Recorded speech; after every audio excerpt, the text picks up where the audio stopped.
One of the most interesting and rare muscle cars from the Golden Era was the 1970 300 Hurst, or sometimes referred to as the 300H. It was the result of a joint venture between Chrysler and Hurst Performance Incorporated, which converted a standard 1970 Chrysler 300 into a 300H. Hurst had made a name for itself during the 1960s producing aftermarket performance parts. Their most popular offerings were their full lineup of aftermarket performance shifters. Their first joint venture with an automaker to produce a special edition car was with Oldsmobile, which led to the birth of the legendary 1968 Hurst Olds, which was the first of many special edition Hurst Olds offerings. Hurst would also build special edition cars with other automakers such as AMC and Pontiac. The 1970 300H, not to be confused with the 1962 Chrysler 300H, is like every other Hurst special edition car, was intended to be a low production special edition car. It was not typically a car that a buyer found sitting on a dealership lot waiting to be purchased. It was the type of car a buyer walked into a Chrysler dealership and filled out the order form and then waited several weeks for the car to arrive at the Chrysler dealership for pickup.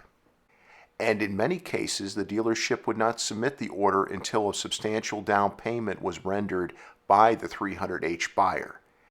After all, if the buyer reneged on the purchase of this hip muscle car that had a base price of $4,400, the Chrysler dealership, which normally sold cars to more mature buyers, didn't want to be stuck with what it perceived to be a hard-to-sell car to its normal customer base.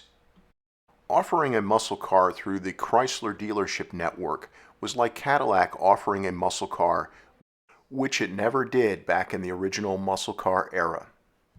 So you can see how the 300H was a bold move for Chrysler.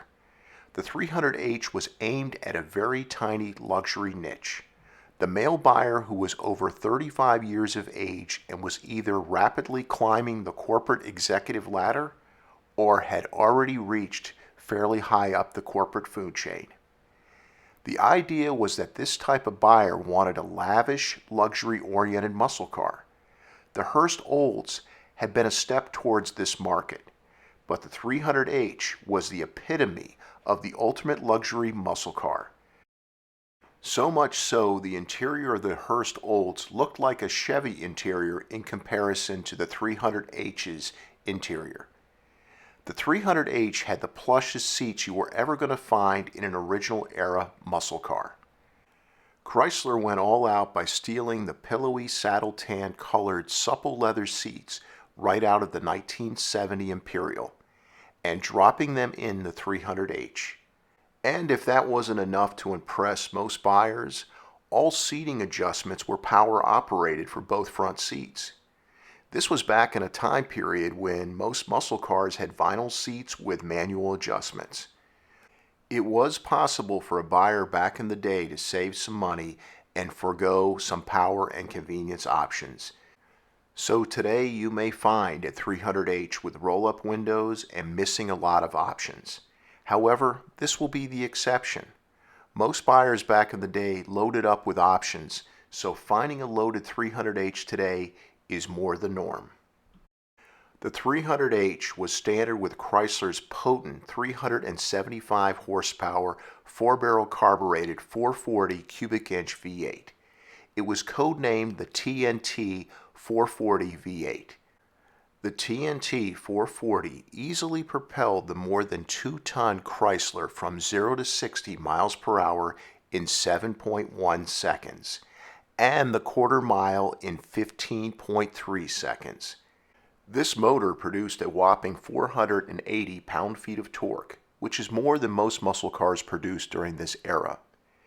Additionally, the advertised 375 gross horsepower was more than most muscle cars produced back in 1970.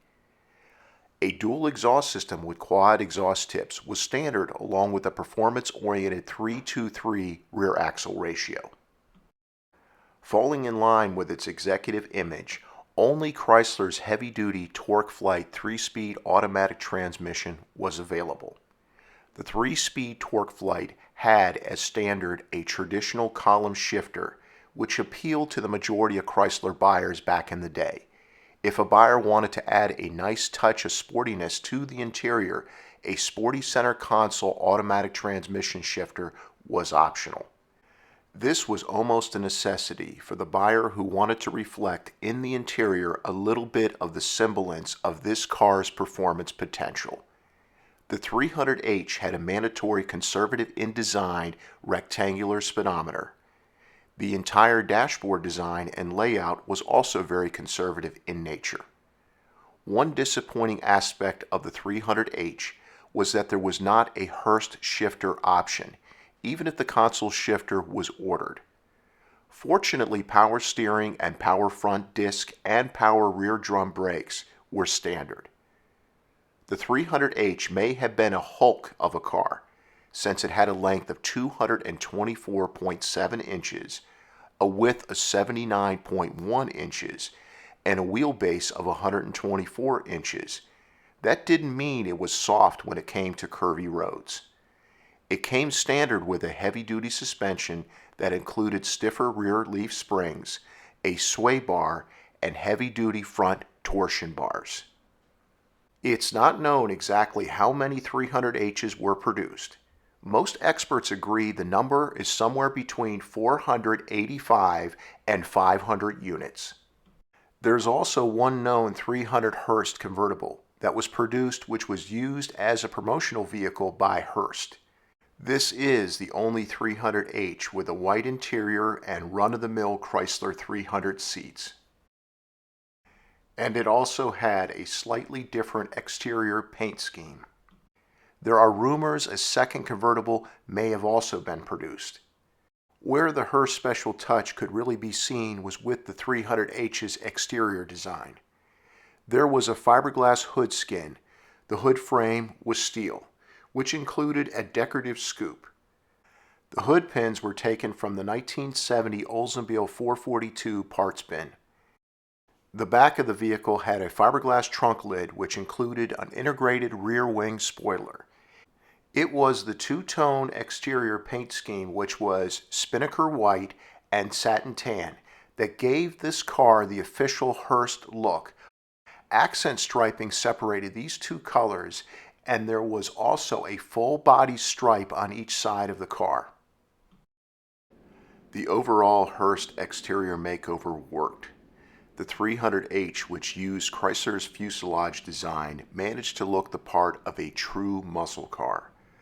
Of course, the Chrysler 300's tough-looking front grille, with hidden headlights, made it look like a big 1968 to 1970 Dodge Charger, which also had the same type of grille and hidden headlight design.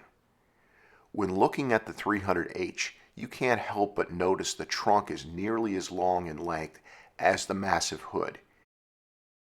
Finishing off the exterior was a set of Chrysler's stylish 15-inch steel road wheels, which had just enough tan to accent the exterior color scheme of the car.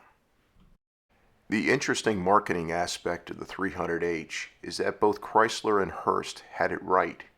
They understood there was a market for an upscale, luxury-oriented muscle car. And if you're not a believer, take a look at the current crop of 2018 muscle cars, and you'll see it's the norm that they are loaded with options including power everything and leather seats.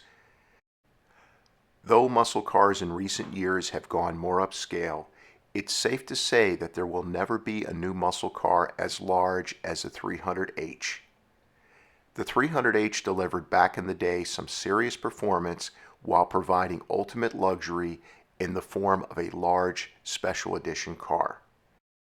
The net effect of Chrysler's short partnership with Hurst produced a car that was a blast to drive. Put another way, think of the 1970 Chrysler 300H as over 2 tons of fun. Thank you so much for your support of this channel. Please subscribe since your support is the reason this channel is a success. And please make sure to click on the bell icon so that you never miss a new video release.